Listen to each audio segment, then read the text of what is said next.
Hello बच्चों, कैसे हो आप सब लोग। तो आप सभी का स्वागत है समरी लेक्चर में।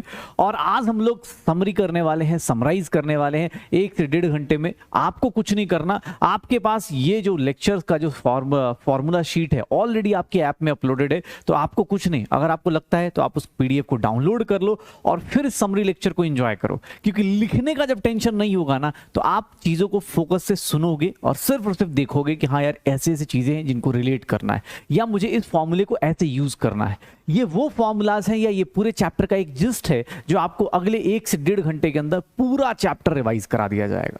तो आपको इसके साथ फॉर्मूला शीट को क्या करना है, अगर हो सके तो प्रिंट आउट ले लो, पीडीएफ सेव कर लो और उसको साइड बाय साइड खोल के रख दो। लैपटॉप के एक साइड में खोल देना या मोबाइल के एक साइड खोल के रख देना, ताकि आपको लिखने की टेंशन नहीं लेनी है, सिर्फ और सिर्फ सुनना है। क्योंकि बाबा आ चुके हैं, सत्संग चालू होगा और यहाँ पे आज पूरे के पूरे रिवीजन पे ऊपर फोकस करेंगे, जहाँ पे हम सीखेंगे और सीखते सीखते ये जानेंगे कि चैप्टर 1 से 1.5 घंटे में कैसे रिवाइज होता है।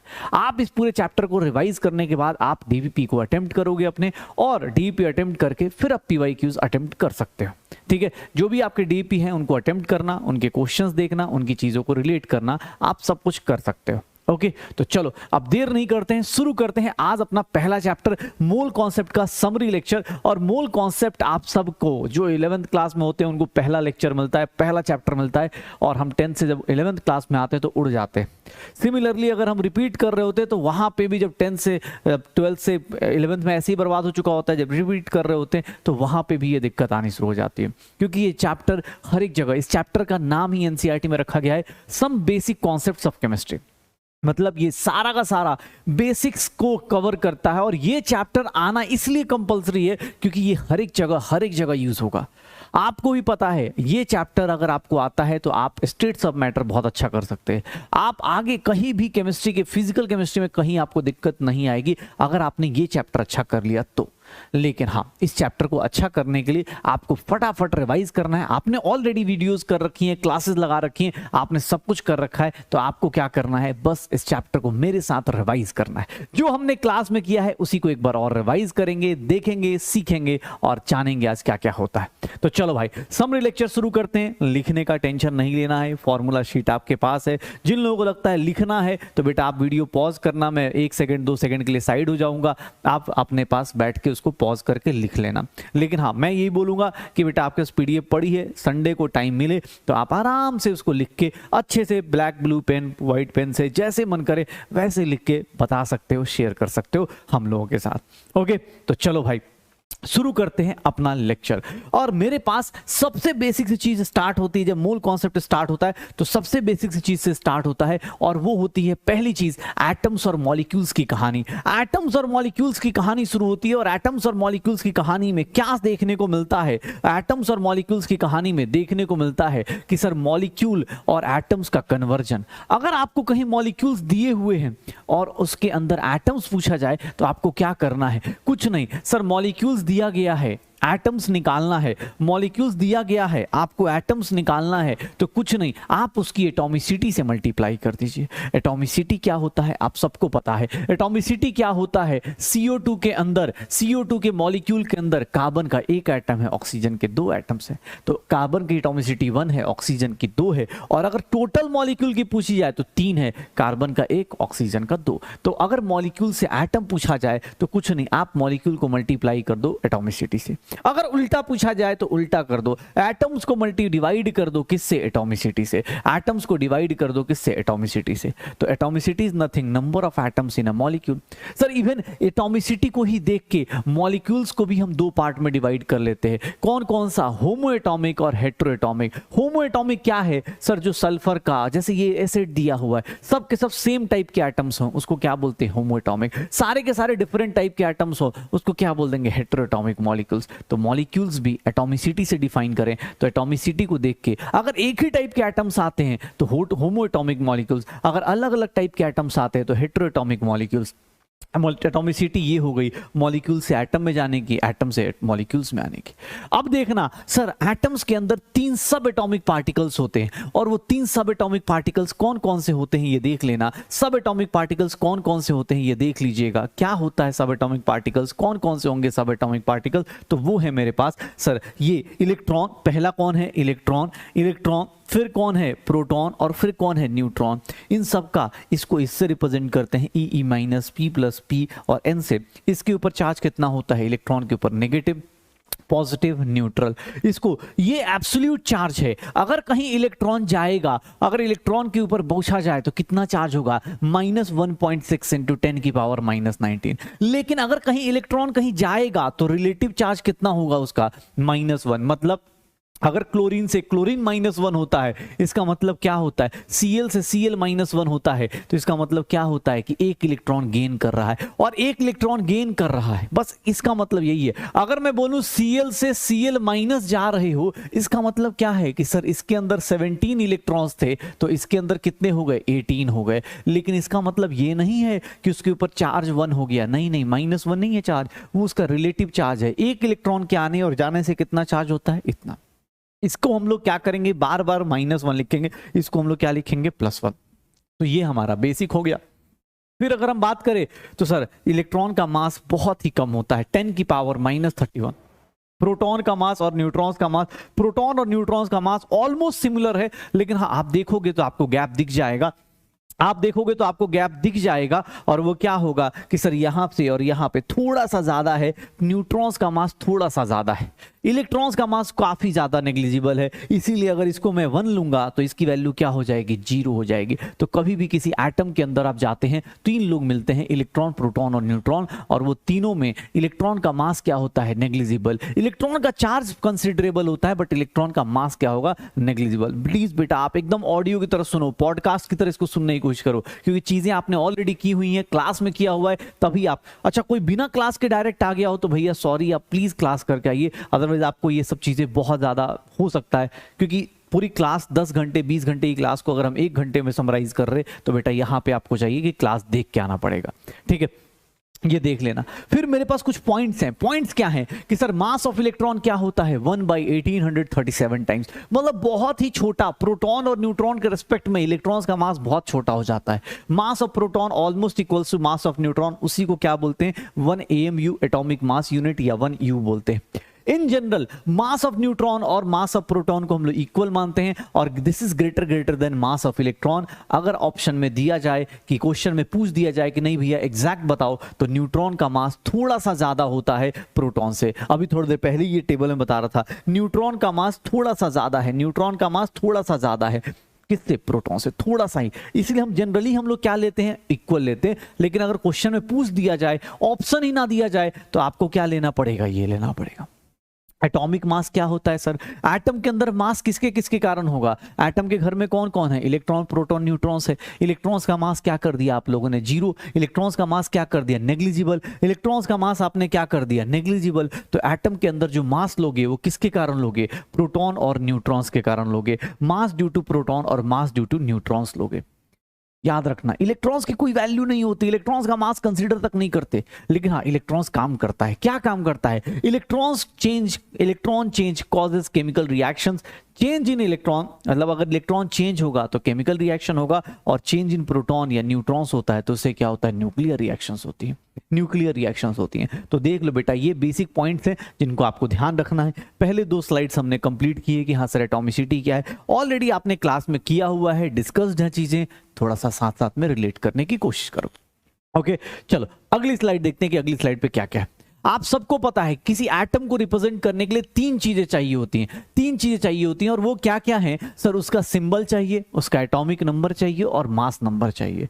What is symbol, symbol sir किसी भी एलिमेंट का, ऑक्सीजन का O होता है, नाइट्रोजन का N होता है, फास्फोरस का P होता है। तो सर किसी सिंबल को बीच में लिखते हैं और उसके ऊपर क्या लिखते हैं, मास नंबर, और नीचे क्या लिखते हैं, एटॉमिक नंबर। ऊपर क्या लिखते हैं, मास नंबर, नीचे क्या लिखते हैं, एटॉमिक नंबर। एटॉमिक नंबर क्या होता है, कुछ नहीं, नंबर ऑफ प्रोटॉन्स, मतलब एटम के अंदर जितने प्रोटॉन्स होते हैं, जितनी पॉजिटिव चार्जेस होती हैं, उसके नंबर को, नंबर ऑफ प्रोटॉन्स को बोलते हैं क्या, नंबर ऑफ प्रोटॉन्स को क्या बोलते हैं हम लोग, एटॉमिक नंबर, जिसको रिप्रेजेंट करते हैं जेड से। हर एक जगह आप कहीं भी जाएंगे देखेंगे जेड जहां लिखा होगा समझ जाइएगा एटॉमिक नंबर है। मास नंबर से किसको रिप्रेजेंट करते हैं, ए से, number of nucleons, protons plus neutrons present in the atom, इसको क्या बोलते हैं, मास नंबर बोलते हैं। किसी भी एटम में जाओगे, किसी भी एटम में जाओगे तो नंबर ऑफ प्रोटॉन्स जो होगा किसी भी एटम में जाओगे तो जो नंबर ऑफ प्रोटॉन्स होगा उसको जेड से निकालेंगे, नंबर ऑफ न्यूट्रॉन्स कितना होगा ए माइनस जेड, और एटॉमिक नंबर हो चाहे मास नंबर हो, number of electron proton neutrons हो, ये हमेशा क्या होते हैं, अगर मैं इसको दिखाऊं तो ये हमेशा क्या होंगे, होल नंबर होंगे, हमेशा क्या होंगे, होल नंबर होंगे, हमेशा क्या होंगे, होल नंबर होंगे। मतलब हमेशा 1 2 3 4 ऐसे आएंगे, हमेशा क्या आएंगे, 1 2 3 4 ऐसे आएंगे। जैसे मैं बार बार बोलता भी हूँ, क्लास में बोला था, कभी किसी के घर पे कोई पूछे कितने लोग रहते हैं तो 3 लोग 4 लोग 10 लोग 20 लोग बोलेगा, कभी ये नहीं बोलेगा 4.5 लोग रहते हैं कि सर हमारे घर के ऊपर भूत रहता है उसको भी आधा काउंट कर लो, पत्ते हिलते हैं उसको भी आधा काउंट कर लो, नहीं काउंट करेंगे। ठीक है, तो वैसे ही यहाँ पे atomic number mass number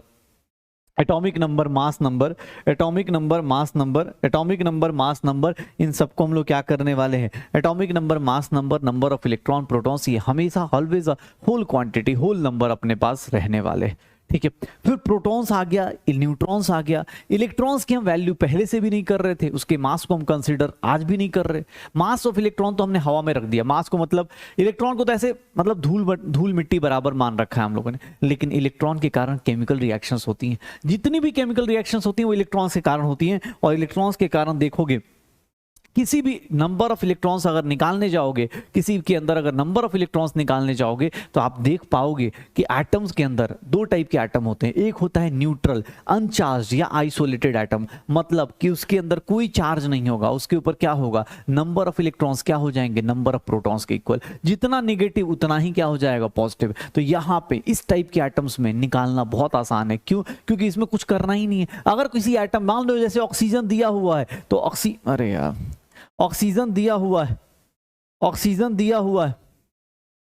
oxygen दिया हुआ है तो यहां पे देख लो, अब मैं बोल रहा हूं ऐसा कि सर ऑक्सीजन ऐसे दिया हुआ है 8 और 16, तो आप क्या करोगे, प्रोटॉन कौन सा हो गया 8, क्योंकि ये आपका एटॉमिक नंबर है, ये आपका एटॉमिक नंबर है, ये आपका मास नंबर है। आपने अभी जस्ट फॉर्मूला देखा, न्यूट्रॉन्स के लिए क्या करते हैं, 16 माइनस 8 8 हो गया, इसके ऊपर कोई चार्ज नहीं है, तो इलेक्ट्रॉन्स के लिए क्या कर देंगे सर, 6 इलेक्ट्रॉन्स के लिए कितना हो जाएगा, इलेक्ट्रॉन्स के लिए कितना हो जाएगा, कोई चार्ज नहीं, तो मतलब किसके इक्वल, प्रोटॉन के इक्वल हो गया। इलेक्ट्रॉन्स के लिए क्या हो जाएगा, प्रोटॉन के इक्वल, क्योंकि इसके ऊपर कोई चार्ज नहीं है तो इसलिए इसके ऊपर हो जाएगा। लेकिन अगर कोई चार्ज एटम है तो उसके अंदर कटायन होगा और एनायन होगा। कटायन और एनायंस क्या होते हैं, कटायंस और एनायंस क्या होते हैं ये देख लेना। कटायंस क्या होते हैं, they are positively charged atom. Positively charged atom मतलब जो किससे बनते हैं, लॉस ऑफ इलेक्ट्रॉन से बनते हैं, मतलब इनके इलेक्ट्रॉन्स प्रोटॉन से कम होंगे। क्यों, क्योंकि सर न्यूट्रल होने पे, अगर आप न्यूट्रल होते हो तो इलेक्ट्रॉन प्रोटॉन क्या होते हैं, बराबर होते हैं। लेकिन अगर आपने पॉजिटिव चार्ज बना लिया, अगर आपने इलेक्ट्रॉन लूज कर दिया तो आपके इलेक्ट्रॉन्स क्या होंगे, लेस देन प्रोटॉन्स होंगे। नंबर ऑफ इलेक्ट्रॉन्स कैसे निकालोगे, कुछ नहीं, नंबर ऑफ प्रोटॉन से क्या माइनस कर देना, चार्ज माइनस कर देना। नंबर ऑफ, क्योंकि आपको कम करना है ना, डिक्रीज करना है, यहां पे नंबर ऑफ इलेक्ट्रॉन्स कम आएंगे।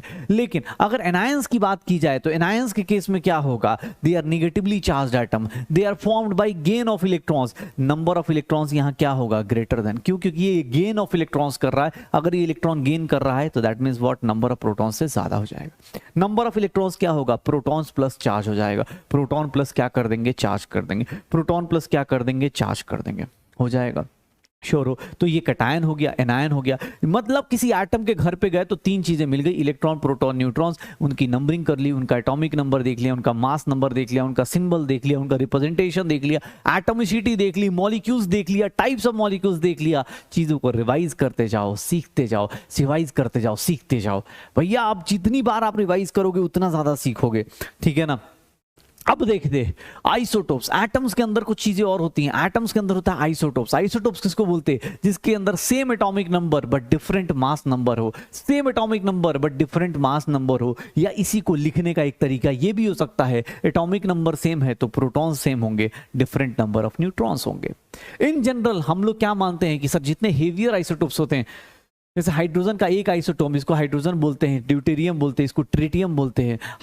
हाइड्रोजन का पहला आइसोटोप हाइड्रोजन कहलाएगा, प्राइमरी हाइड्रोजन, या इसी को मेनली हाइड्रोजन बोलते हैं। ड्यूटेरियम और ट्रिटियम, ट्रिटियम वाला क्या होगा, ट्रिटियम वाला क्या होगा, सबसे ज्यादा रेडियो एक्टिव। आइसोटोप्स का इफेक्ट सबसे ज्यादा किधर होगा, अपने पास हाइड्रोजन के पास, फिर ड्यूटेरियम, फिर ट्रिटियम, ठीक है। ये देख लेना। सर एवरेज आइसोटोप्स की बात की जाए, एवरेज एटॉमिक मास, क्योंकि याद रखना एटॉमिक मास, मास नंबर कभी भी, मास number, number of protons electrons कभी भी अपने पास होल नंबर के अलावा फ्रैक्शन में नहीं होता। आइसोटोप्स के कॉन्सेप्ट में एक आता है average atomic mass, and that is what average atomic mass कैसे निकालते हैं, तो कुछ नहीं, जो भी आइसोटोप्स का एबंडेंस है, जो भी आइसोटोप्स का एबंडेंस है उसको किससे मल्टीप्लाई कर दो, आइसोटोपिक मास से, उसको किससे मल्टीप्लाई कर दो, आइसोटोपिक मास से, डिवाइड बाई क्या कर लेना, 100 कर लेना, डिवाइड बाई क्या कर लेना, 100 कर लेना। अगर 2-3 आइसोटोप्स हैं, मान लो ऐसे करके बहुत सारे आइसोटोप्स हैं, मान लो पी के ऊपर 20 है, पी के ऊपर 22 है, पी के ऊपर 23 है, इसका परसेंटेज 30 दिया है, इसका परसेंटेज 40 दिया है, इसका परसेंटेज कितना दिया हुआ है, 30 दिया हुआ है। तो आपको कुछ नहीं, इस 20 को किससे मल्टीप्लाई करो, 30 से, इस 22 को किससे मल्टीप्लाई करो, 40 से, 23 को किससे मल्टीप्लाई करो, 30 से, और इसको ऐसे मल्टीप्लाई कर दो, 20 मल्टीप्लाई कर दो और ऐड करते जाओ, ऐड करते जाओ, ऐड करते जाओ, डिवाइडेड बाई क्या कर देना, 100 कर देना, एवरेज एटॉमिक मास आ जाएगा। Average atomic mass can be fractional, average atomic mass can be fractional, वो फ्रैक्शनल हो सकता है, कोई दिक्कत नहीं आएगी।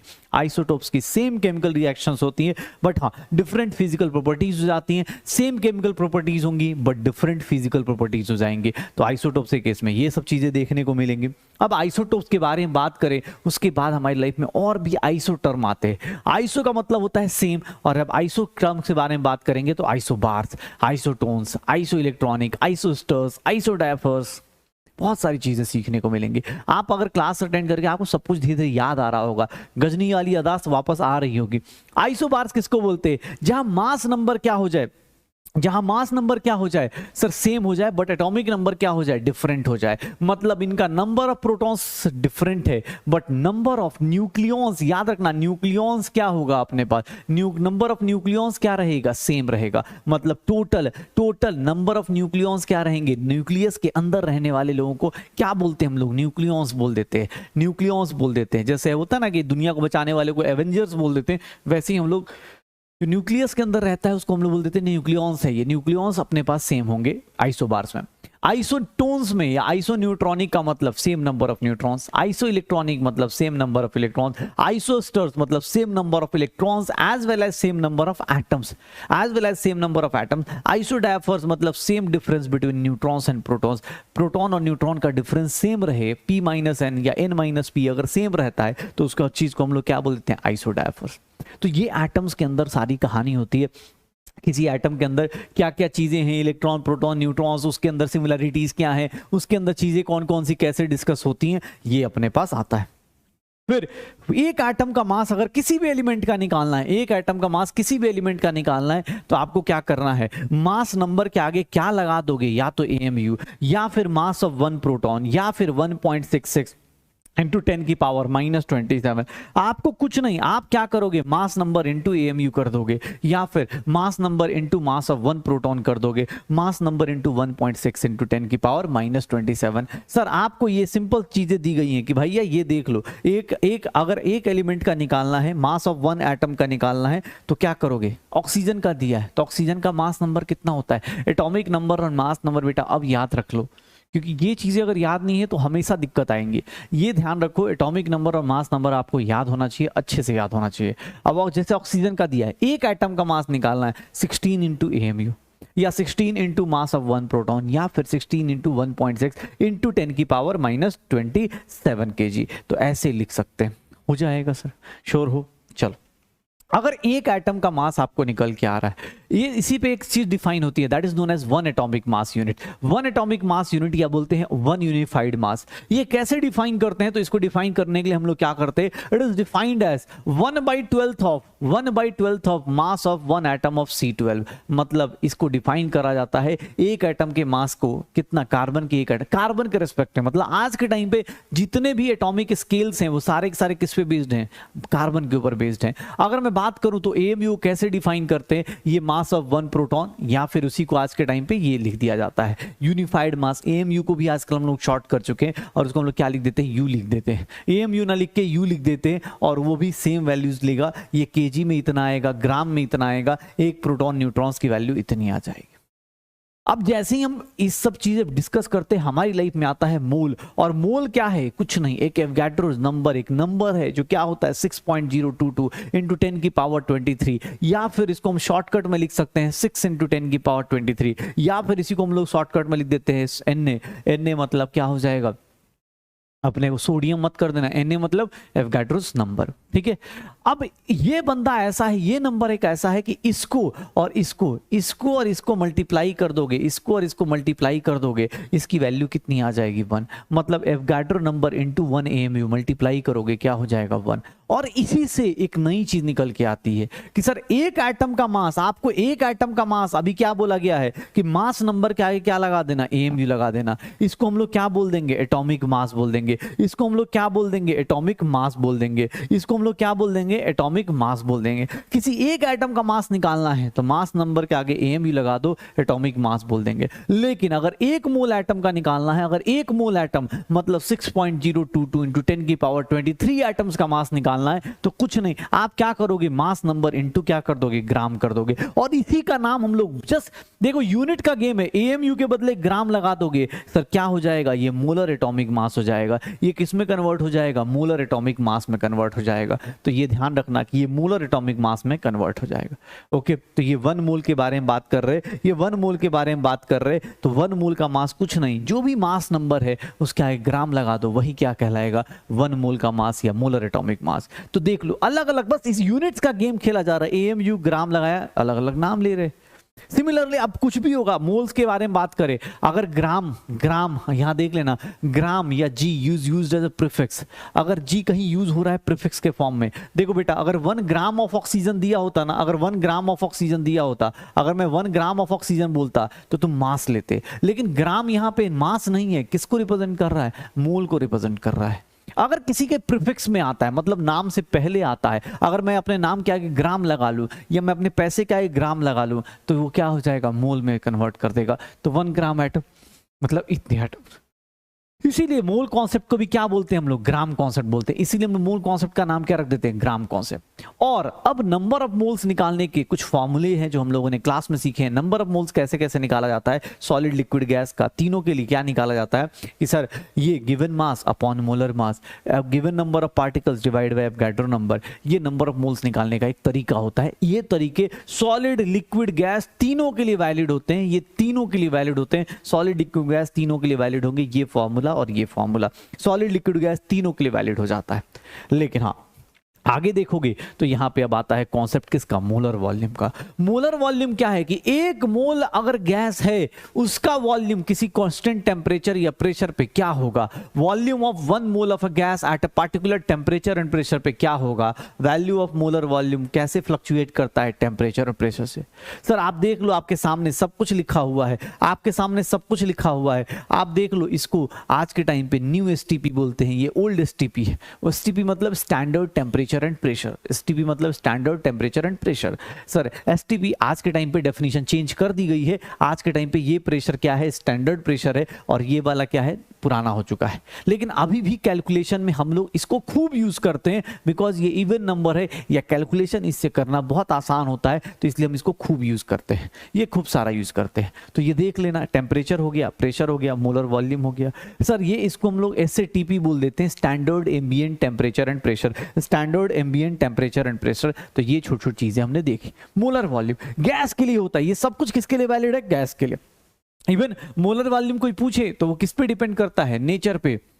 वो नेचर से मतलब नहीं है उसको, कोई भी गैस हो, देखो यहाँ पे कोई भी गैस हो, उसको नेचर से मतलब नहीं, किससे इंडिपेंडेंट है, देख लो। उस सिर्फ और सिर्फ किस पे डिपेंड करता है, टेम्परेचर एंड प्रेशर पे। अगर टेम्परेचर प्रेशर कांस्टेंट है, अगर टेम्परेचर प्रेशर कांस्टेंट है बेटा, तो आपको क्या करना है, वो किससे इंडिपेंडेंट होगा, गैस कोई भी हो, CO2 हो, N2 हो, O2 हो, कोई भी गैस हो, उसको कोई मतलब नहीं, उसकी एटॉमिसिटी से कोई मतलब नहीं, उसके मास से कोई मतलब नहीं। एंड दैट्स वाई अब हम गैसेस के लिए अगर बात करें तो गैस के केस में number of moles, number number of moles कैसे निकाल सकते हैं? Given volume upon molar volume, given volume upon molar volume. Sir molar volume कितना होता है? 22.4 लीटर, 22,400 ml, 22,400 सेंटीमीटर क्यूब, या 22.4 डेसीमीटर क्यूब, या फिर 22,400 सेंटीमीटर क्यूब।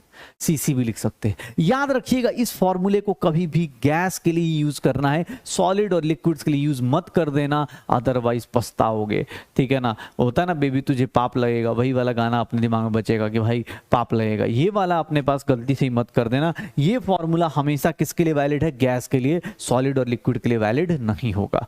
ठीक है, ये देख लो, यहां पे हमने एक वाई मैप बनाया था और हमने क्लास में ये देखा था कि भैया आप कभी भी अगर किसी का कोई भी न्यूमेरिकल दिया है, अगर आपको मास दिया है, आप डायरेक्ट वॉल्यूम नहीं निकाल सकते। आपको अगर मास दिया है तो आप पहले क्या निकालोगे? नंबर ऑफ मोल्स, फिर क्या निकालोगे? वॉल्यूम। अगर आपको वॉल्यूम दिया है और कोई पूछे नंबर ऑफ पार्टिकल्स बताइए, आप डायरेक्ट नहीं निकाल सकते। आप वॉल्यूम दिया है तो पहले क्या निकालोगे? मोल्स, फिर क्या निकालोगे? Given number of particles.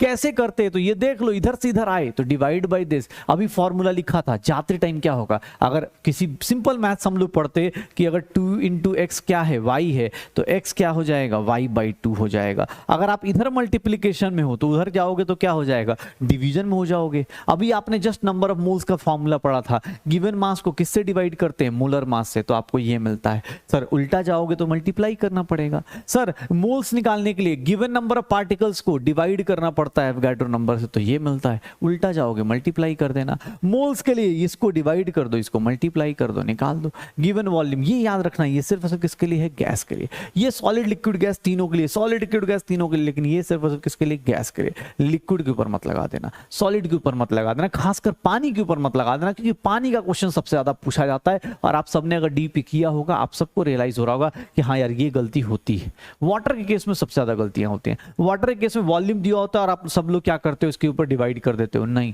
Water के केस में क्या लगेगा? ये और ये फॉर्मूला लगेगा, क्योंकि अगर लिक्विड है तो उस केस में वही फॉर्मूला लगेगा। ठीक है, चलो अब आते हैं। अब इसमें ये जो इक्वेशन है, अब ये इस इक्वेशन को देखोगे तो आइडियल गैस इक्वेशन। कोई पूछे कि सर आपको कैसे पता चल रहा है, आपको कैसे पता चल रहा है कि ये कहां से आ रहा है, ये कहां से आ रहा है, ये वाली टर्म ये कहां से आया, कैसे आया? एक्चुअली प्रेशर, वॉल्यूम और टेम्परेचर, ये तीनों किसी भी गैस के रिलेटेड होते हैं। कैसे कैसे रिलेट करते हैं? तो उसको हम लोग एक नाम देते हैं, उस इक्वेशन का नाम देते हैं PV = nRT। इस इक्वेशन को आप ध्यान से देखोगे तो इस इक्वेशन को स्टेट्स ऑफ मैटर में भी पढ़ते हैं हम लोग। क्यों? क्योंकि सर इस इक्वेशन को खासकर 11th वाले तो स्टेट्स ऑफ मैटर में ही पढ़ते हैं। रीजन कि भाई 11th क्लास में क्या होता है, वैसे अपना आदमी मोल कॉन्सेप्ट में उलझा रहता है।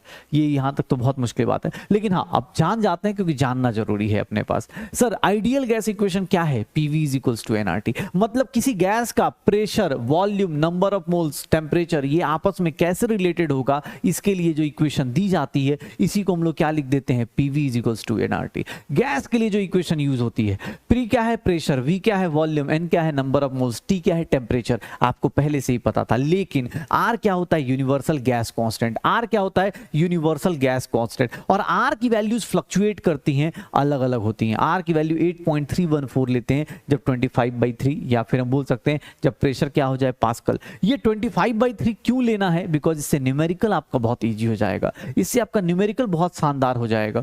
इसको 0.0821 को 1/12 ले सकते हैं। क्यों? क्योंकि सर आपसे को इसका न्यूमेरिकल अच्छा हो जाएगा। R की वैल्यू 2 ले सकते हैं। इसी को लिखने का एक तरीका ये भी हो सकता है, PM = DRT। जैसे M इज मोलर मास और D इज डेंसिटी, तो डेंसिटी को निकालने का, गैस की डेंसिटी को भी रिलेट कर सकते हो। तो ideal gas equation is nothing. States of matter में अगर आपने इस चैप्टर पर नहीं पढ़ा होगा तो स्टेट्स ऑफ मैटर में आपको दोबारा ये मिल जाएगा। ठीक है ना? अगर आपने इस चैप्टर में नहीं पढ़ा तो डरना मत, और अरे PV = nRT। बस नंबर ऑफ किसी भी गैस का pressure, volume, number of moles, temperature आपस में कैसे रिलेटेड होता है, इसकी कहानी को ही क्या बोलते हैं? आइडियल गैस इक्वेशन बोलते हैं। इसी कहानी को क्या बोलते हैं हम लोग? आइडियल गैस इक्वेशन बोलते हैं। ओके, चलो अगली चीज देखो, डेंसिटी ऑफ गैस कैसे निकालते हैं? PM/RT। डेंसिटी ऑफ गैस कैसे निकालते हैं? कहां से आया? तो ये देख लो, PM/RT। कोई बोल दे कैसे आया? अरे भाई क्या कर रहा है, ये देख ले। नंबर ऑफ मोल्स को कैसे लिखेगा? Given mass upon molar mass. Sir PM = given mass upon volume. Given mass, इसको नीचे लेके आओ, उसको ऊपर लेके जाओ। मास अपॉन वॉल्यूम को क्या लिख देते हैं, डेंसिटी लिख देते हैं, तो मास अपॉन वॉल्यूम को डेंसिटी लिख दो, तो डेंसिटी ऑफ गैस क्या आ जाएगा, पीएम अपॉन आरटी। अगर किसी को डेंसिटी ऑफ गैस को मैक्सिमम देखना है, डेंसिटी ऑफ गैस कब मैक्सिमम होगी, तो आपको ही पता है सर मोलर मास क्या होता है, कांस्टेंट किसी गैस का, आर भी क्या होता है, कांस्टेंट। तो किसी की डेंसिटी कैसे हाई कर सकते हो, सर डेंसिटी, प्रेशर बढ़ाओगे डेंसिटी की वैल्यू क्या होगी, बढ़ेगी। टेम्परेचर बढ़ाओगे, देख लो ये डायरेक्टली प्रोपोर्शनल है, ये इनवर्सली प्रोपोर्शनल है, नीचे की तरफ है तो इनवर्सली प्रोपोर्शनल है। टेम्परेचर क्या करेंगे, कम रखेंगे, और प्रेशर क्या करेंगे, हाई रखेंगे। सिमिलरली एक चीज और आती है, वेपर डेंसिटी। वेपर डेंसिटी क्या है, कुछ नहीं sir, density of gas divide by density of hydrogen gas. आपको डेफिनेशन छोड़ दो, आप वेपर डेंसिटी बस याद रखना, किसी भी गैस की वेपर डेंसिटी बोली जाए, मोलर मास अपॉन 2 कर देना, molar mass of gas upon 2 कर देना। ये हमारे लिए क्या कहलाएगा, वेपर डेंसिटी। ये हमारे लिए क्या कहलाएगा, वेपर डेंसिटी। यहीं पे एक लॉ आता है, that is known as Avogadro's law. Avogadro's law क्या है, सेम टेम्परेचर एंड प्रेशर पे, सेम टेम्परेचर एंड प्रेशर पे equal, same temperature and pressure पे इक्वल वॉल्यूम ऑफ गैस के पास इक्वल मोल्स होंगे और इक्वल मॉलिक्यूल्स होंगे। यही हमारा एवोगाड्रोस लॉ होता है। एवोगाड्रोस लॉ गैसेस के लिए होता है, गैस के लिए वैलिड होता है Avogadro's law. Equal volume of gas का मतलब उसके इक्वल मोल्स होंगे और इक्वल क्या हो जाएंगे, मॉलिक्यूल्स हो जाएंगे। इक्वल मोल्स होंगे और इक्वल क्या होंगे, मॉलिक्यूल्स होंगे। ये देख लो, अगर मैं बात करूं परसेंटेज कंपोजिशन की, तो परसेंटेज कंपोजिशन 3-4 तरीके से निकाल सकते हैं आप। दवाइयों के पास, दवाइयों में देख सकते हैं, आपके पास अभी भी कोई दवाई पड़ी हो जहां पे लिक्विड का, सॉलिड का, कोई भी दवाई पड़ी हो, उसके पीछे जाके देखेंगे आपको ये सारे सिंबल्स दिख जाएंगे। सर इन सारे सिंबल्स का कोई अपने पास, बहुत सिंपल चीजें होती है। अगर मैं तुमसे बोलता हूं मास का परसेंटेज बताओ, तो तुम मास अपॉन टोटल मास कर दो, इनटू परसेंटेज निकाल दो। ये देख लेना सर, मास परसेंटेज किसी का निकालना है तो अपना mass divide by total into 100। अगर कहीं मास परसेंटेज दिया है, एक्वस का मतलब होता है पानी, अगर कहीं किसी का मास परसेंटेज दिया है तो 10 ग्राम NaOH is present in 100 gram solution. इसका वॉल्यूम का परसेंटेज बोलेगा तो अपना volume divide by total volume. Similarly अगर वॉल्यूम परसेंटेज दिया है तो 10 ml is present in 100 ml। Class में हमने बहुत अच्छे से डिस्कस किया हुआ है, क्लास में हमने बहुत अच्छे से डिस्कस किया हुआ है। आई होप सब लोग क्लास के नोटबुक के साथ साथ देख रहे होंगे। मास बाई वॉल्यूम कहीं दिया है, मास बाई वॉल्यूम दिया है तो अपना mass divide by total volume. क्यों, क्योंकि मास डिवाइड बाई वॉल्यूम बोल रहा है। परसेंटेज की बात करेंगे तो यहाँ पे भी, परसेंटेज की बात करेंगे तो यहाँ पे भी क्या हो जाएगा, यहाँ पे भी क्या हो जाएगा sir, mass present in, mass is present in volume. यहां पे क्या हो जाएगा, volume is present in mass, volume is present in mass. तो अलग अलग तरीके से हम लोग क्या कर रहे हैं, हम लोग अलग अलग तरीके से परसेंटेज कंपोजिशन दिखाने की कोशिश कर रहे हैं। ये आप जब दवाई देखोगे, कोई कैप्सूल होगा, कैप्सूल जो सॉलिड फॉर्म में है उसके ऊपर ये मिलेगा। अगर कोई लिक्विड होगा, आप कभी मतलब कोई भी आप कोई भी सिरप हो या कोई भी अपने पास जूस भी पियोगे, उसके अंदर वो दिख जाएगा। अगर किसी लिक्विड के अंदर कोई सॉलिड डिसॉल्व किया गया होगा तो ये होगा, और किसी सॉलिड के अंदर कोई लिक्विड डिसॉल्व किया गया होगा तो वो होगा। तो ये ध्यान रखिएगा अपने पास कि भाई चीजें परसेंटेज कंपोजिशन कैसे निकालते हैं, परसेंटेज कंपोजिशन कैसे निकालते हैं। मिनिमम मॉलिक्यूलर मास आप किसी कंपाउंड का निकालना है तो आपके पास सीधा सीधा फॉर्मूला है 100 into atomic mass of that element divided by percentage of the element present in the compound. जब भी आपको कोई बोले कि मिनिमम मॉलिक्यूलर मास का कॉन्सेप्ट, ये छोटे छोटे कॉन्सेप्ट्स हैं जो आपको क्लास में बताए गए, उनके फॉर्मूलाज में आपको रिवाइज करा रहा हूं। मिनिमम मॉलिक्यूलर मास किसी कंपाउंड का निकालना है तो कुछ नहीं, 100 इंटू, या फिर यूनिटरी मेथड भी आपको क्लास में बताया गया है। आपको ये फॉर्मूला याद आए तो बहुत अच्छी बात है, अदरवाइज आप यूनिटरी मेथड से भी कर सकते हो, यूनिटरी मेथड से भी आप निकाल के कर सकते हो। ठीक है, मिनिमम मॉलिक्यूलर मास कैसे निकालते हैं तो 100 into atomic mass of the element, जिस एलिमेंट की बात की जाए, divide by percentage of the element. या फिर यहाँ पे अब जब परसेंटेज कंपोजिशन पढ़ रहे तो परसेंटेज के ऊपर ही कुछ और बातें कर रहे हैं, जैसे इंपेरिकल फॉर्मूला क्या होता है, मॉलिक्यूलर फॉर्मूला क्या होता है। इंपेरिकल फॉर्मूला क्या है sir, formula of compound containing simplest whole number ratio, मतलब formula of the compound containing simplest whole number ratio of atoms of the element. सबसे सिंपलेस्ट होल नंबर रेशियो को maintain कीजिए, उसी को क्या बोल देते हैं, इंपेरिकल फॉर्मूला। मतलब कहीं भी अगर जैसे कहीं ऐसा लिखा हुआ है C2H6 लिखा हुआ है तो मुझे ये नहीं चाहिए, मुझे इसको सिंपलेस्ट रेशियो में लिख दो, इसको 1 लिख दो, इसको 3 लिख दो। ये इसका मॉलिक्यूलर फार्मूला हो गया और ये इसका क्या हो गया, इंपेरिकल फार्मूला हो गया। मॉलिक्यूलर फार्मूला हो गया और ये इसका क्या हो गया, इंपेरिकल फार्मूला हो गया। इंपेरिकल फार्मूला क्या है, जहां simplest whole number ratio. Molecular formula क्या है, जहां पे एग्जैक्ट नंबर ऑफ एटम्स होते, उसी को क्या बोलते हैं हम लोग, मॉलिक्यूलर फार्मूला बोलते थे। और इन दोनों का जो रेशियो होता है, इन दोनों का जो रेशियो होता है उसको हम लोग क्या बोलते हैं, multiplication factor, molecular formula upon empirical formula, या molecular formula mass upon empirical formula mass, इसी को हम लोग क्या बोल देते हैं, मल्टीप्लिकेशन फैक्टर। यहां से मॉलिक्यूलर फॉर्मूला को चाहोगे तो एम्पिरिकल फॉर्मूला के साथ रिलेट कर सकते हो, यहां से चाहोगे तो आप निकाल सकते हो, आगे न्यूमेरिकल्स में आपको यूज आ जाएगा। ठीक है, ये देख लेना। कभी भी दो अलग अलग कंपाउंड्स के सेम इंपेरिकल फार्मूले हो सकते हैं। क्यों? क्योंकि सर उनका परसेंटेज कंपोजिशन सेम हो सकता है। क्यों? क्योंकि इंपेरिकल फार्मूला जब आप निकालते हो तो इंपेरिकल फार्मूला निकालने के लिए आप क्या करते हो, एलिमेंट्स लिखते हो। मान लो कार्बन है, हाइड्रोजन है, ऑक्सीजन है, उसका परसेंटेज एग्जाम हॉल में दिया होगा, या मास फ्रैक्शन दिया होगा, या रेशियो दिया होगा, उसको आप किससे डिवाइड कर देना, उसको आप किससे डिवाइड कर देना, एटॉमिक मास से डिवाइड कर देना। और इनमें से जो भी छोटा नंबर होगा, जो भी छोटा नंबर होगा उसको डिवाइड कर देना, और यहां से क्या आ जाएगा, सिंपलेस्ट होल नंबर रेशियो आ जाएगा। तो तीन तरीके से, तीन चीजों से हम लोग एम्पेरिकल फॉर्मूला कैलकुलेट करते हैं।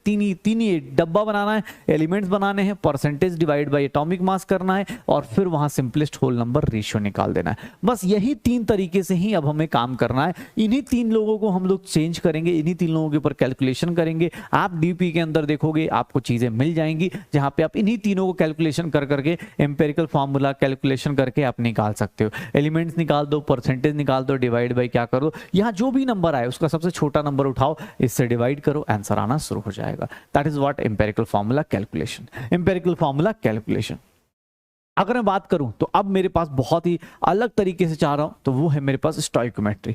स्टोइकोमेट्री क्या होता है, कोई भी केमिकल रिएक्शंस हो, देखो अभी तक चैप्टर में क्या क्या हो गया, एक बार फटाफट अभी भी रिवाइज कर लो, फिर से दोबारा रिवाइज कर लो भाई, रिवीजन के अंदर रिवीजन कर लेते। हमने एटम्स देखा, मॉलिक्यूल्स देखा, एटॉमिसिटी देखी, सब कुछ देखा, फिर एटम्स के घर में घुसे। एटम्स के घर में क्या घुसे सर, इलेक्ट्रॉन देखा, प्रोटॉन देखा, न्यूट्रॉन्स देखा। इलेक्ट्रॉन, प्रोटॉन, न्यूट्रॉन्स के ऊपर क्या क्या कहानी करी sir, isoelectronic, isoneutronic, isotopes, isobars, isodiaphers, मतलब रैप सॉन्ग बनता जा रहा है अपने पास। सर इलेक्ट्रॉन्स के, प्रोटॉन्स का नंबर एटॉमिक नंबर, प्रोटॉन्स का नंबर एटॉमिक नंबर, न्यूक्लियॉन्स का नंबर मास नंबर, और इन सब के ऊपर देखेंगे तो ये सारे नंबर्स क्या होंगे, होल नंबर। ठीक है, सही में रैप बन रहा है। ठीक है, तो सारे नंबर क्या बनेंगे, होल नंबर। सर एटम के यहाँ गए तो एटम में आइसोटोप्स दिखा, आइसोटोप्स में क्या दिखा कि एवरेज एटॉमिक मास करेंगे। एवरेज एटॉमिक मास कैसे निकालेंगे, तो सर एटॉमिक मास को या आइसोटोपिक मास को उसके एबंडेंस से मल्टीप्लाई करो, डिवाइड बाई 100 कर दो, एवरेज एटॉमिक मास आ जाएगा। एवरेज एटॉमिक मास कर लिया, आइसोटोप्स कर लिया, आइसोडायफर्स कर लिए, सब कुछ कर लिया। फिर हम आगे की तरफ आए और हमने क्या देखना शुरू किया, हमने परसेंटेज कंपोजिशन देखा। परसेंटेज कैसे निकालते हैं ये देखा, mass by mass, volume by volume, mass by volume, volume by mass. Percentage composition जैसे ही निकाला, परसेंटेज कंपोजिशन जैसे ही निकाला, फिर हमारी लाइफ में क्या आ गया, एम्पेरिकल फार्मूला और मॉलिक्यूलर फार्मूला। एम्पेरिकल फार्मूला क्या होता है कि सर वो एलिमेंट्स, मतलब जो सिंपलेस्ट होल नंबर रेशियो हो उसको बोलेंगे, और मॉलिक्यूलर फार्मूला क्या है, जहां पे एग्जैक्ट नंबर ऑफ एटम्स हो। फिर नंबर ऑफ मोल्स की बात करें तो नंबर ऑफ मोल्स को निकालने के तीन तरीके, सॉलिड लिक्विड गैस में दो तरीके। सॉलिड लिक्विड गैस में हमने एक वाई मैप बनाया था, अगर गिवन मास है divide by molar mass, given number of particles divide by Avogadro number, given volume divide by molar volume. ये तीनों को आपस में लिंक करने वाला कौन, सर मोल। कौन है इनको लिंक करने वाला, मोल। मोल से ही लिंक होंगे, इधर से इधर, इधर से इधर, सब कुछ मोल से ही लिंक होगा।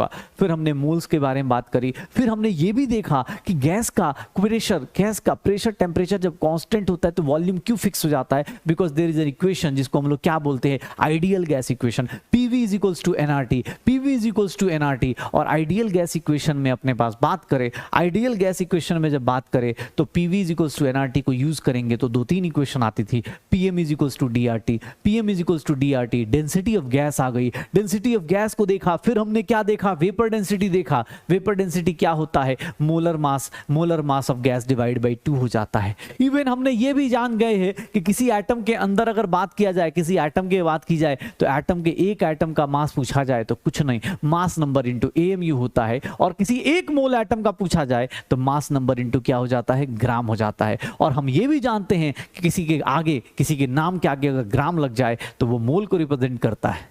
हो जाएगा सर। तो यहाँ तक की सारी चीजें हमने कर ली हैं रिवाइज। अब आते हैं कि सर स्टोइकोमेट्री के ऊपर। स्टोइकोमेट्री क्या कहती है, स्टोइकोमेट्री क्या कहती है, ये ध्यान देना। स्टोइकोमेट्री कुछ नहीं, किसी केमिकल रिएक्शन में, किसी बैलेंस्ड केमिकल रिएक्शन में कौन किस तरह से क्वांटिटी किसकी किस तरह से फ्लक्चुएट होगी, कौन कितना रिएक्शन करेगा, कौन रिएक्टेंट कितना रिएक्ट करेगा, कौन प्रोडक्ट कितना बनेगा, ये सारी कहानी को डील करने वाला बंदा कौन है, स्टोइकोमेट्री है। बस याद रखना वो बैलेंस्ड इक्वेशन। आप किसी भी रिएक्शन को देख के बस ये 3-4 लाइंस लिखना शुरू कर दो। किसी भी रिएक्शन को देख के अगर आप 3-4 लाइंस लिखना शुरू कर दो, इसी को हम लोग क्या बोलते हैं, उसका स्टैंडर्ड फॉर्म। अगर रिएक्शन बैलेंस्ड है, आप इस रिएक्शन को 28 ग्राम लिखो, इसको 6 ग्राम लिखो, इसको 34 ग्राम लिखो, ये 22.4 लीटर, अगर वो रिएक्शन बैलेंस्ड है तो आप ये लिख लो। और उसके बाद आपको ही पता है कुछ नहीं करना होता, हम सब ने सीख रखा है क्या करना है, तो क्रॉस मल्टीप्लाई करना है। याद करो भाई, याद करो मेरे से, रो कैसे करते थे। अगर कोई ये रिएक्शन दिया हुआ है, अरे कुछ नहीं सर ये रिएक्शन दी हुई है, अगर तुमसे कोई पूछ दे सर आपको स्टैंडर्ड लिख देना है। अगर मैं इसके क्या बोल दूं, अगर मुझे इसके कितने चाहिए, अगर मैं बोलता हूं इसके 2.24 लीटर्स वॉल्यूम गिवन है, तो मुझसे अगर कोई पूछ दे कि सर मोल्स बताओ, इसका कोई मास बताओ, तो मुझे बस एक ही चीज करनी है। मुझे क्या करना है, अगर इसका वॉल्यूम गिवन है, इसका मास, इसका मोल्स अगर पूछ दिया गया, तो मैं क्या करने वाला हूं, कुछ नहीं, स्टैंडर्ड को उसके रिस्पेक्टिव टर्म्स में लिख दो। ये रिएक्शन का स्टैंडर्ड मास में लिखेंगे तो 28 ग्राम होगा। इस रिएक्शन को किस तरह लिखेंगे, 3 मोल्स लिखेंगे। और इस रिएक्शन को कितना लिखेंगे, 2 × 22.4 लीटर लिख देंगे। जो जिसमें पूछा जाए या जो जिसमें दिया जाए उसी को लिख दो। और उसके बाद क्या करना है, अरे भैया ट्रिक क्या बताया है मैंने, ट्रिक क्या बताया है, शुरू हो जाओ। क्या ट्रिक बताई है, अरे कुछ नहीं, इसको इससे, नीचे वाले को ऊपर वाले से मल्टीप्लाई करो, नीचे वाले को ऊपर वाले से मल्टीप्लाई करो, डिवाइडेड बाय ऊपर वाले से क्या कर देना, मल्टीप्लाई, डिवाइड कर देना। ये आंसर किस में आ जाएगा, मोल में। किसने बोला सर इसका आंसर क्या होगा, जो गिवन है इसको इससे मल्टीप्लाई करो। सर याद करो, कुछ क्लास का याद आ रहा है, कुछ क्लास की बातें याद आ रही हैं। डिवाइडेड बाय 2 × 22.4 कर देना, आंसर आ जाएगा। 2 × 22.4 कर देना, इसका मास आ जाएगा। सब कुछ निकाल सकते थे स्टोइकोमेट्री में। यही शॉर्टकट मैंने यहां बता रखा है, यही शॉर्टकट मैंने बता रखा है। शॉर्टकट क्या है, क्रिस क्रॉस मेथड है। शॉर्टकट क्या है, क्रिस क्रॉस मेथड है। किसी को भी किसी के तरीके से लिख दो। अगर जैसे मान लो मोल में लिखा है तो स्टैंडर्ड मोल में लिख दो। और सबको निकालने का सिंपल सा तरीका बताया है मैंने कि सर ए का मोल निकालना है, क्या दिया हुआ है, सी का मोल। तो आपको कुछ नहीं, क्या करना है, 10 × 1 डिवाइड बाई क्या करना है, 3। 10 moles of C into standard moles of B divide by standard moles of C. यहां पे मोल्स ऑफ बी की बात करें तो सर ये बी के मोल्स कैसे आएंगे, 10 × 2 divide by 3, 10 × 2 divide by 3।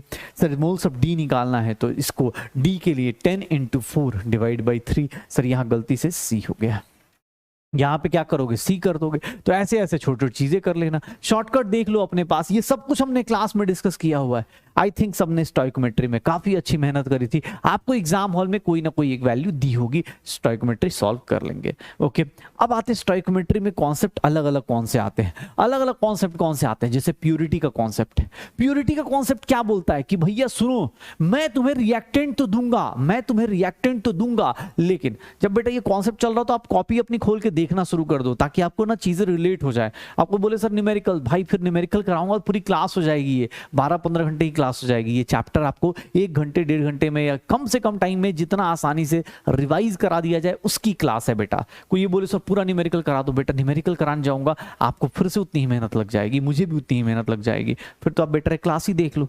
Summary lecture मतलब इतना ही कुछ करना है ताकि आपको चीजें याद आ जाए। प्योरिटी कॉन्सेप्ट की बात करें तो प्योरिटी कॉन्सेप्ट क्या है, प्योरिटी का कॉन्सेप्ट मोस्टली किसके ऊपर लगाते हैं, रिएक्टेंट के ऊपर लगाते हैं। क्यों, क्योंकि रिएक्टेंट का जो भी मास दिया होता है ना, गिवन मास जो होता है वो एग्जैक्ट प्योर मास नहीं होता। क्या होता है, गिवन मास ऑफ जो रिएक्टेंट सैंपल होता है वो प्योर प्लस इंप्योरिटीज होता है। और जो रिएक्शन करने जाएगा वो हमेशा कौन जाएगा, प्योर रिएक्टेंट। इंप्योरिटीज क्यों रिएक्शन करने जाएंगी भाई, इंप्योरिटीज का क्या लगता है, इंप्योरिटी का कोई रिश्तेदार नहीं है, ये कोई रिएक्शन नहीं करेगा। इंप्योरिटी तो साइड में बैठी रहेगी और साइड में रहेगी। प्योरिटी कॉन्सेप्ट किसके ऊपर लगता है, रिएक्टेंट के ऊपर लगता है। और आपको कभी भी याद रखना, given mass of reactant sample mass of pure reactant नहीं लेना है। कभी भी एग्जाम में क्वेश्चन सॉल्व करने जाओगे तो ये ध्यान रखना। और किसी की परसेंटेज प्योरिटी निकालनी है तो कुछ नहीं, क्या करेंगे, mass of pure reactant upon mass of reactant sample into 100 कर देंगे। आपको इसके ऊपर क्वेश्चंस क्लास में कराए गए हैं, एक बार उसके क्वेश्चंस देखिए, चीजों को सीखिए, याद कीजिए क्या क्या चीजें कराई गई थी।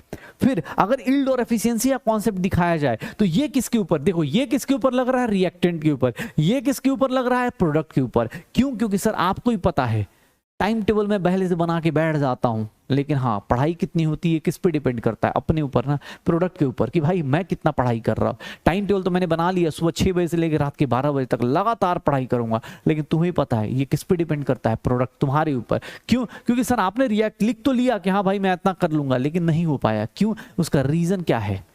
क्योंकि आपका थ्योरेटिकली जो थ्योरेटिकल यील्ड है वो कुछ और है, और जो एक्चुअल यील्ड है, जो रियल यील्ड है वो कुछ और है। थ्योरेटिकल यील्ड और रियल यील्ड आपका अलग चल रहा है। क्यों? अरे सर थ्योरेटिकल यील्ड क्या होता है? जो आपने कॉपी पे लिख के अपने आप से सोच लिया कि सुबह 6 बजे से लेकर 12 बजे तक पढ़ूंगा, उसी को क्या बोलते हैं, थ्योरेटिकल यील्ड। लेकिन एक्चुअल या रियल या एक्सपेरिमेंटल यील्ड क्या है? जो रियलिटी में मिलता है, जो आपको पता चलता है कि अरे भाई मैं तो 4 ही घंटे पढ़ पाया, दिन भर में 2 घंटे पढ़ पाया, 3 घंटे पढ़ पाया। तो प्योरिटी और यील्ड, प्योरिटी का कॉन्सेप्ट या यील्ड का कॉन्सेप्ट, ये रिएक्टेंट पे लगता है, ये किस पे लगता है, प्रोडक्ट के ऊपर। ये रिएक्टेंट के ऊपर लगता है तो ये किस पे लगता है, प्रोडक्ट के ऊपर। कोई पूछ दे परसेंटेज ऑफ यील्ड बताओ, तो परसेंटेज ऑफ यील्ड कैसे निकालते हैं? एक्चुअल यील्ड जो आप रियली में एग्जिस्ट करते हो डिवाइड बाय थ्योरेटिकली, जो कॉपी पे आपने निकाल लिया, कॉपी किताबों पे निकाल दिया, थ्योरेटिकल यील्ड इनटू क्या कर दो, 100% यील्ड, ऐसे निकाल देते हैं।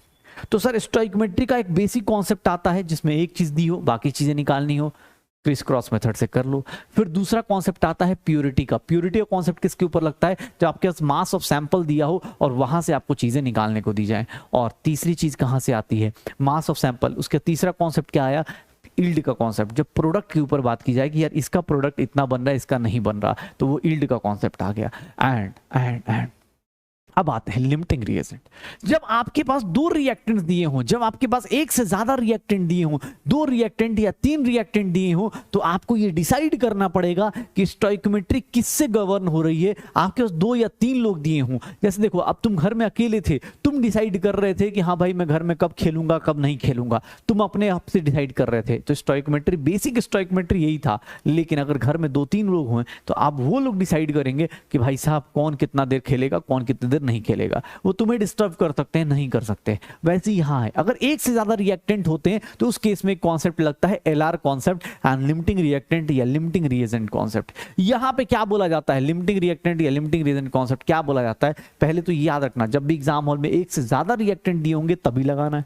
दूसरा, लिमिटिंग रिएक्टेंट कौन है? जो कि रिएक्शन में कंप्लीटली खत्म हो जाता है, मतलब आफ्टर द रिएक्शन उसकी वैल्यू कितनी बचती है, 0 बचती है। आफ्टर द रिएक्शन कितनी बचती है, 0 बचती है। मतलब तुम पूरा पूरा खत्म हो जाओगे तो ऑब्वियस तुम डिसाइड करोगे कि भैया प्रोडक्ट कितना बनेगा। इट एक्चुअली डिसाइड्स, ये डिसाइड करता है प्रोडक्ट कितना बनेगा। जो एक्सेस दिया हुआ है, देखो 2 लोग दिए, एक बंदा खत्म हो गया, पूरा का पूरा न्यौछावर हो गया, तो दूसरा बंदा क्या हो जाएगा, बच जाएगा। तो एक अगर लिमिटिंग रिएक्टेंट है तो दूसरा क्या बनता है, एक्सेस रिएक्टेंट बनता है। एक अपने पास लिमिटिंग रिएक्टेंट है तो दूसरा क्या बनता है, एक्सेस रिएक्टेंट बनता है। और एक्सेस रिएक्टेंट क्या है sir? Which is not completely consumed, मतलब जो एक्स्ट्रा बचा हुआ है आफ्टर द रिएक्शन, ये इसका अमाउंट क्या है, बचा हुआ है। अमाउंट ऑफ एक्सेस रिएक्टेंट क्या है, बचा हुआ है। नॉट इक्वल्स टू, वो देख लो, after the reaction amount of excess reactant क्या है, बचा हुआ है। सर एक्सेस रिएक्टेंट किसको बोलते हैं? During the reaction amount of excess reactant किसी के ऊपर, ये किससे डिसाइड हो रहा है, लिमिटिंग रिएक्टेंट। वो बताता है कि भाई साहब देखो 2 लोग हैं, एक बंदा लिमिट कर दे रहा है, एक बंदा रोक रहा है, रुको रुको रुको रुको रुको भाई, इससे ज्यादा नहीं। एक्सेस वाला क्या होगा, मैं तो ज्यादा हूं तो कोई बात नहीं भैया, मैं पूरा खत्म हो जाऊंगा, तुम बचे रह जाओगे। अब देख लेना, कभी भी किसी का लिमिटिंग रिएजेंट निकालना है तो उसका शॉर्टकट क्या होता है कि सर उसके गिवन मोल्स डिवाइड बाय उसके स्टोइकोमेट्रिक कोएफिशिएंट से डिवाइड कर दो। किसी भी गिवन मोल्स को, स्टोइकोमेट्रिक कोएफिशिएंट मतलब जो ये आगे नंबर लगा होता है उसको हम लोग क्या बोलते हैं? ऐसे तो पढ़ा चुका हूं यार, मैं बार बार भूल जा रहा हूं, कोई ऐसा ना कोई पहली बार आ गया हो। भाई कोई पहली बार आया हो तो सॉरी यार, अगर पहले दिन में ही यही लेक्चर देखने आ गए हो तो भैया सॉरी, ये पूरा का पूरा हमारे 10 12 20 15 जो भी क्लासेस का ना समरी है, तो बेटा इसको अगर कोई सोचे पहले दिन आ जाऊं तो नहीं होगा। ये देख लो अपने पास, ये देख लो, ये स्टोइचियोमेट्रिक कोफिशिएंट होता है। तो अगर किसी का लिमिटिंग रिएजेंट निकालना है तो कुछ नहीं, गिवन मोल्स अपॉन स्टोइचियोमेट्रिक कोफिशिएंट लिख दो, जिसकी भी वैल्यू कम आएगी वही क्या होगा, लिमिटिंग रिएजेंट होगा। अदरवाइज लिमिटिंग रिएजेंट निकालने के 1-2 तरीके और थे, वो भी देखेंगे। लिमिटिंग रिएजेंट निकालने के 1-2 तरीके और थे, जैसे मैंने ये भी बताया था कि अगर ये रिएक्शन दी हुई है, याद करो सर, कुछ याद करो लिमिटिंग रिएजेंट निकालने का एक तरीका, अगर मोल्स दिया है तो आप कुछ नहीं, गिवन मोल्स अपॉन स्टोइचियोमेट्रिक कोफिशिएंट कर दो, जिसकी वैल्यू, जैसे देखो मान लो मैंने इसकी वैल्यू कितनी दे दी 10 मोल और इसकी वैल्यू कितनी दे दी 10 मोल, ठीक है, 10-10 मोल दे दिया, तो मेरे पास 1 मोल ये है और इसका 3 मोल ये है, इसके 2 मोल्स, मुझे क्या निकालना है, इसके मोल। पहले मैं डिसाइड करूंगा लिमिटिंग रिएजेंट, तो लिमिटिंग रिएजेंट यहां पे जब मोल गिवन है ना, तो आप कुछ नहीं, इसका देख लो 10/1 कितनी आ जाएगी 10, इसकी वैल्यू कितनी आ गई 10/3, तो ये कितना हो गया 3.33। इन दोनों में से किसकी वैल्यू छोटी है, ये छोटा है, मतलब यही क्या हो जाएगा, लिमिटिंग रिएजेंट। एक तो अगर मोल्स दिया है तो ये हमेशा वैलिड होगा, मोल्स के केस में हमेशा वैलिड होगा। लेकिन मैंने क्लास में भी एक क्वेश्चन बताया था कि भैया अगर मास दिया है, मान लो अगर यहाँ पे मास दे दिया गया तो उस केस में क्या करना है। अगर मास दे दिया गया, मोल्स ना देके मास दिया है, तो आपको कुछ नहीं, यहां पे मान लो इसका कितना दे दिया जाए, इसका 56 ग्राम दे दिया जाए और इसका कितना दे दिया जाए, 10 ग्राम दे दिया जाए। ध्यान से देख लो सर, ये 28 ग्राम है, ये कितना है 6 ग्राम, इसका कितना बनेगा 34 ग्राम। सर आपसे ये क्वेश्चन पूछ दिया जाए तो आप लिमिटिंग रिएजेंट कैसे निकालते थे, मैंने आपको एक सिंपल सा तरीका बताया था कि आपको कुछ नहीं बेटा, सीधा सीधा एक बार इमेजिन कर लेना है कि सर अगर कंप्लीट रिएक्शन किसी एक का हो जाए, for complete reaction of 56 gram of N2, आप ये मान लो कि N2 का, नाइट्रोजन का ये 56 ग्राम पूरा का पूरा रिएक्शन कर गया। अगर ये 56 ग्राम पूरा का पूरा रिएक्शन कर गया तो मुझे बताओगे मास ऑफ हाइड्रोजन कितना रिक्वायर्ड होगा, मास ऑफ हाइड्रोजन कितना रिक्वायर्ड होगा, मास ऑफ हाइड्रोजन कितना रिक्वायर्ड होगा। अगर ये 56 ग्राम पूरा का पूरा रिएक्ट कर जाए तो हम सब ने क्रॉस मेथड सीखा है, 56 × 6/28। सर ये देख लो कितना ग्राम मास रिक्वायर्ड होगा, 12 ग्राम मास रिक्वायर्ड होगा। अगर 12 ग्राम मास रिक्वायर्ड है, अगर 12 ग्राम मास रिक्वायर्ड है, अगर 12 ग्राम मास रिक्वायर्ड है, क्या 12 ग्राम हाइड्रोजन है क्या आपके पास, नहीं है ना, मतलब ये रिएक्शन पॉसिबल नहीं होगा, ये रिएक्शन पॉसिबल नहीं होगा, मतलब ये लिमिटिंग रिएजेंट नहीं हो सकता। क्यों? क्योंकि इसके पूरे रिएक्शन के लिए कितना ग्राम हाइड्रोजन चाहिए, 12 ग्राम, नहीं मिलेगा, ऑब्वियस है ये लिमिटिंग रिएजेंट नहीं होगा। तो अब उल्टा करके देख लो, अगर मैं उल्टा लिख के देखूं, फॉर कंप्लीट रिएक्शन ऑफ, अगर ये नहीं है तो यही है, एग्जाम हॉल में ये नहीं है तो यही है, लेकिन फिर भी मैं चेक कर लेता हूं, अगर 10 ग्राम हाइड्रोजन का कंप्लीट रिएक्शन कराया जाए तो वहां पे मास ऑफ N2 कितना आ जाएगा, मास ऑफ N2 रिक्वायर्ड कितना आ जाएगा, ये देख लो सर। 10 ग्राम के लिए कितना हो जाएगा, 28 × 10 डिवाइड बाय 6, 280/6। अगर मैं इसको सॉल्व करूं ये 40 हो जाएगा, 24 और ये 46.66 ग्राम। ये पॉसिबल है। अगर ये रिएक्शन पॉसिबल है, मतलब 10 ग्राम हाइड्रोजन पूरा रिएक्ट कर सकता है, तो यहाँ पे लिमिटिंग रिएजेंट कौन आ गया, हाइड्रोजन आ गया। एक्सेस रिएक्टेंट कौन सा आ गया, एक्सेस रिएक्टेंट कौन सा आ गया, नाइट्रोजन आ गया। बाकी आप उसके हिसाब से उसके बाद स्टोइचियोमेट्री लगा देना, तो चीजें को रिलेट करो, लिमिटिंग रिएजेंट फाइंड आउट कर लो। तो ये स्टोइचियोमेट्री।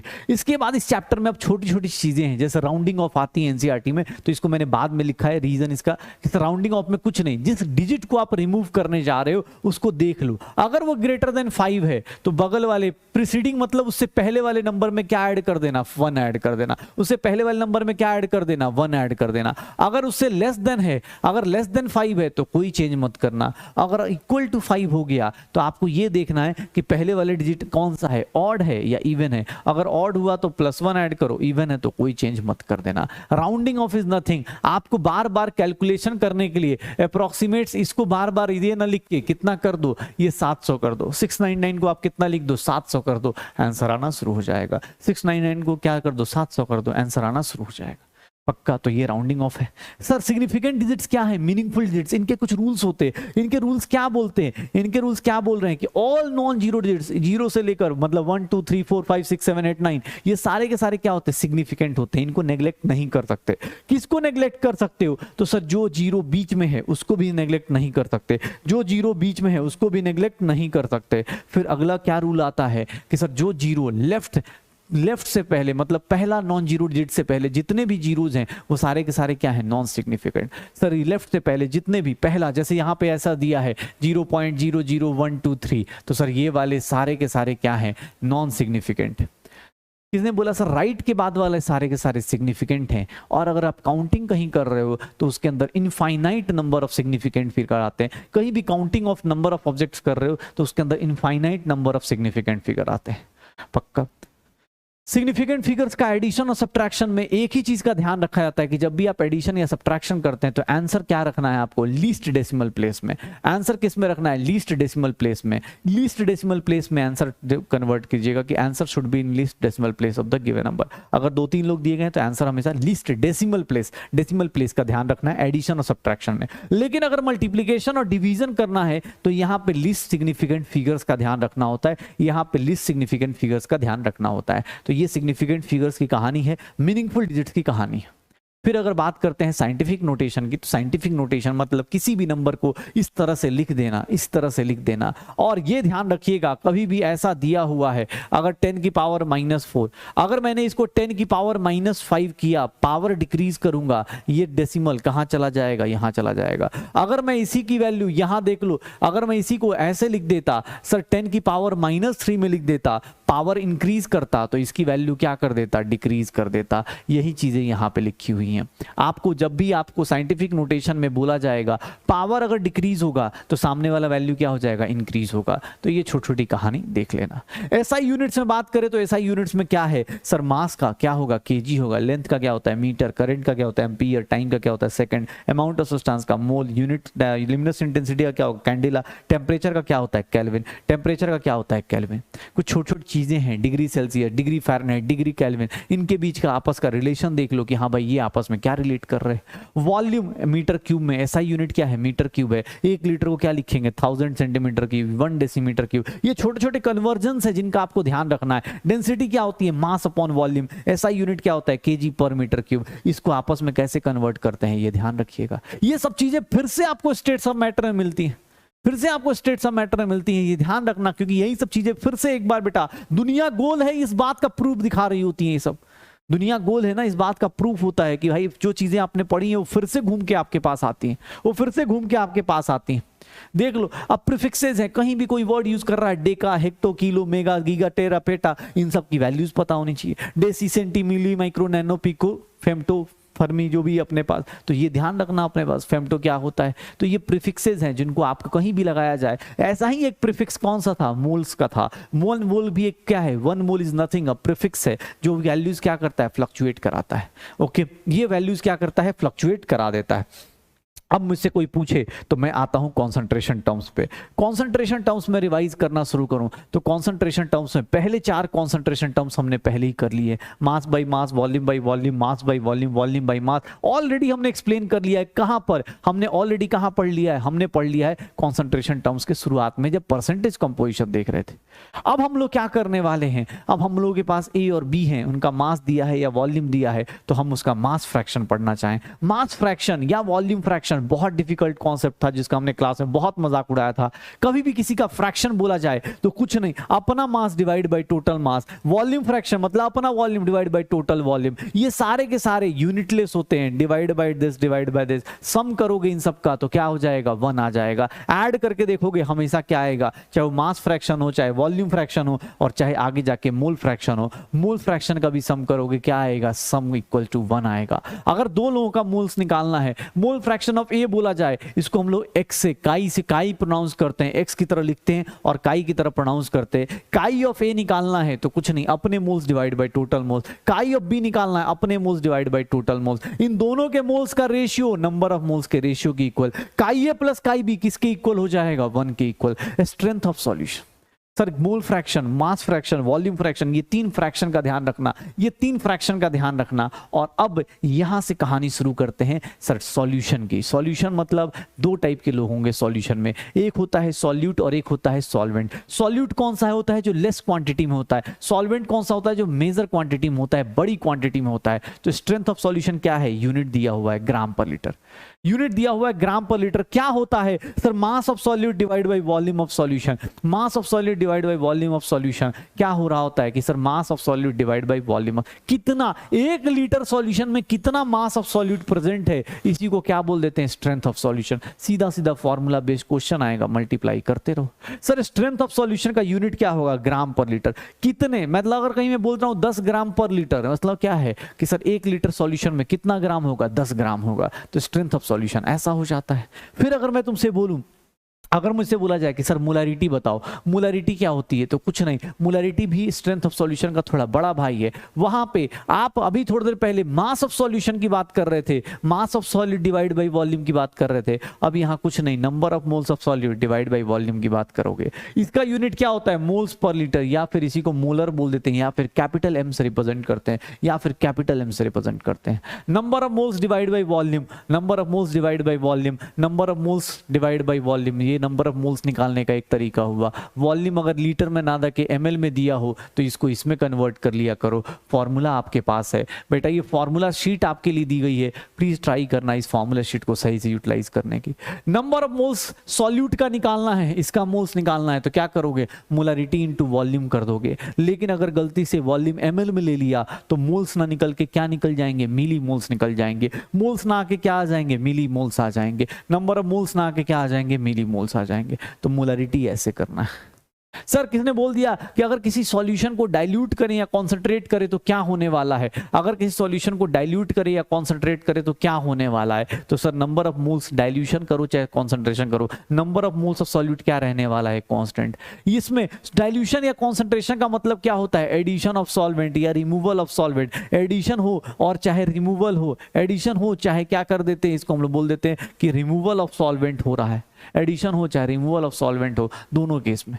सर याद रखिएगा जब मिक्सिंग की जाती है तो भी आप मिक्सिंग में भी क्या निकालते हो, मोलारिटी ऑफ मिक्सचर कैसे निकालते हो, m1v1 plus m2v2 divide by volume of mixture. m1v1 plus m2v2 divide by volume of mixture, where volume of mixture को क्या बोल देते हैं, v1 प्लस v2, या वॉल्यूम ऑफ मिक्सचर को क्या बोल देते हैं, v1 plus v2 plus v solvent, volume of solvent. कहीं कहीं सॉल्वेंट भी ऐड किया जाता है। तो molarity is nothing, number of moles of solute present in 1 litre. 1 litre solution में कितने मोल्स ऑफ सॉल्यूट हैं, इसी को क्या बोलते हैं, मोलारिटी। कैपिटल एम से रिप्रेजेंट करते हैं, मोल्स पर लीटर लेते हैं, मोलर लेते हैं, हो जाएगा।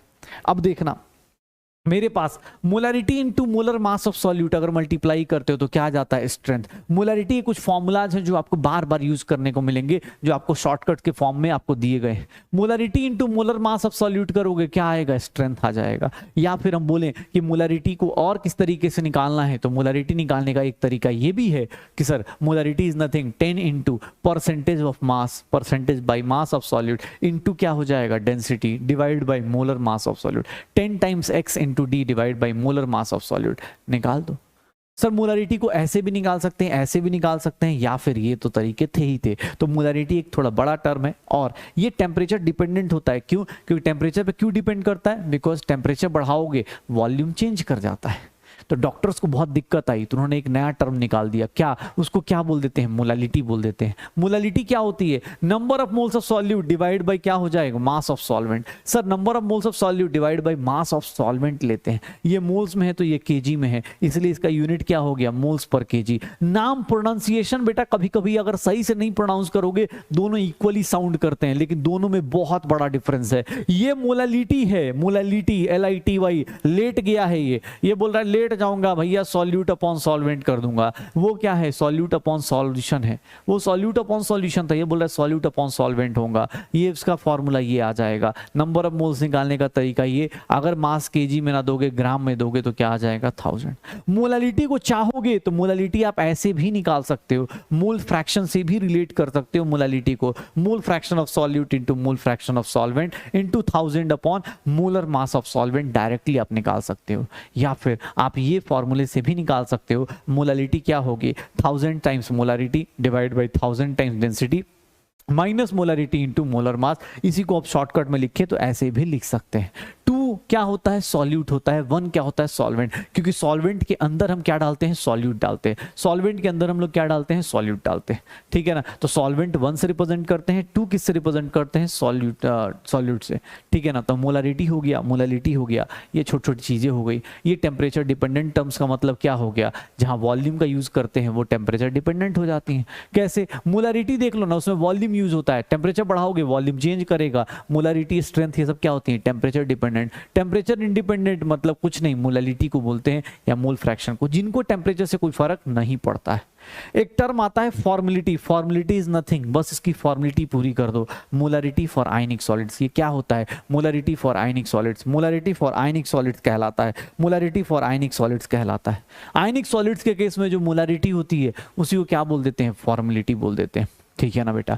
तो ये मेरी तरफ से एक साथ 10 घंटे में या 1 घंटा, आई थिंक 3-4 मिनट 5 मिनट में हम लोग 65 मिनट्स या 60 मिनट्स में रिवाइज करके बैठे, सारे के सारे मेनली अपने पास। बेटा मोल कॉन्सेप्ट का रिवीजन आप ये मेरे साथ साथ, मोल कॉन्सेप्ट का रिवीजन आप साथ साथ करते जाओ, ट्राई करो। अब आपको कुछ नहीं करना, इस रिवीजन के बाद अगर आपको याद आ गया, आप नोट्स से देख लो एक बार, आप नोट्स को मैच करो, एक बार फिर से रिवाइज करो, 1 घंटे में एक पॉडकास्ट की तरह इसको सुन लो, रिवाइज करो, थोड़ा ध्यान से फिर से एक बार मेहनत करो और ट्राई करो बेटा ये मोल कॉन्सेप्ट चैप्टर आप अपना जल्दी से जल्दी फिनिश कर लो, ठीक है। अगर ये चैप्टर, प्लीज किसी को भी बोल रहा हूँ, जितना बार हो सकता है आपको ये साल में 2 साल में जब भी आपको लगे कि यार मुझे रिवाइज करना है, तो आप कुछ नहीं, इस वीडियो को खोलिए एक बार, फटाफट नोट्स खोलिए और फटाफट पलटते चले जाइए, पलटते चले जाइए, जो जो टर्म्स जहां बताए जा रहे हैं वो सीखते चले जाइए। ओके, तो आई होप सबको समझ में आया होगा, सबको याद आ गया होगा। तो कम टाइम में जितना अच्छे से रिवीजन हो सकता है मैंने कराने की कोशिश करी, लेकिन हाँ फिर भी अगर कोई प्रॉब्लम होगी तो फिर हम लोग अपनी क्लासेस में डिस्कस कर लेंगे। तो चलो मिलते हैं लाइव क्लासेस में, तब तक के लिए ओके, बाय बाय, टाटा।